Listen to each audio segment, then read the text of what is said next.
Hi guys, এই যে দেখেন রাস্তা পারাপারের জন্য ফুট ওভার ব্রিজটা দরকার ছিল। ফুট ওভার ব্রিজটা হয় নাই, এই জন্য জনগণ পার হইতে খুব কষ্ট হয়। আরেকটা জিনিস আমি না বললে নাই, যেটাকে বলছিলাম ছারপোকা হেলিকপ্টারের জন্য মানুষ অনেক কষ্ট করে, মানুষের জীবন নিয়ে খেলা করে, পার হইতে পারে না, দুর্ঘটনা হয়। যদি আপনারা না দেখেন সেটা বিশ্বাস করবেন না। দেখেন কি অবস্থা। হাই গাইস, যদি আমার ভিডিওটা ভালো লাগে লাইক কমেন্ট শেয়ার করেন, আমিও আপনাদের মাঝে লাইক কমেন্ট শেয়ার করব। দেখেন মানুষের কি একটা কষ্ট, হরানি না বললে নাই। এই ফুট ওভার ব্রিজটা যদি ঠিক হইতো তাহলে সুন্দরভাবে মানুষ যাতায়াত করতে পারত। এই ফুট ওভার ব্রিজটার জন্য আমি আবার বলছি, আবার আসছি আপনাদের মাঝে।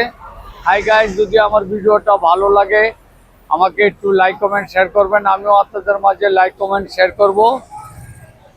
আর রাখি দেখেন হেলিকপ্টার আর ছারপোকা দেখেন, আমি বলছিলাম আগেও বইলা গেছি, এখনও বলছি। আর এই ফুট ওভার ব্রিজটা যদি কমপ্লিট করতেন লোকজন পারাবার হইলে সুন্দর হইতো।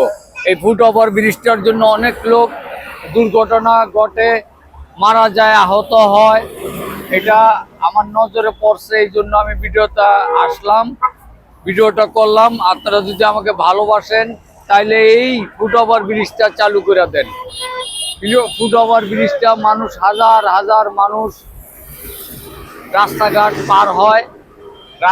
পার হয়, না দেখলে বিশ্বাস করবেন না। এই ফুট ওভার ব্রিজটার জন্য অনেক মানুষের অ্যাক্সিডেন্ট, দুর্ঘটনা ঘটে।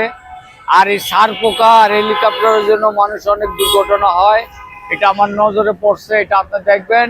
হাই গাইস, আমি রাখি। আসসালামু আলাইকুম ওয়া রাহমাতুল্লাহি ওয়া বারাকাতুহু।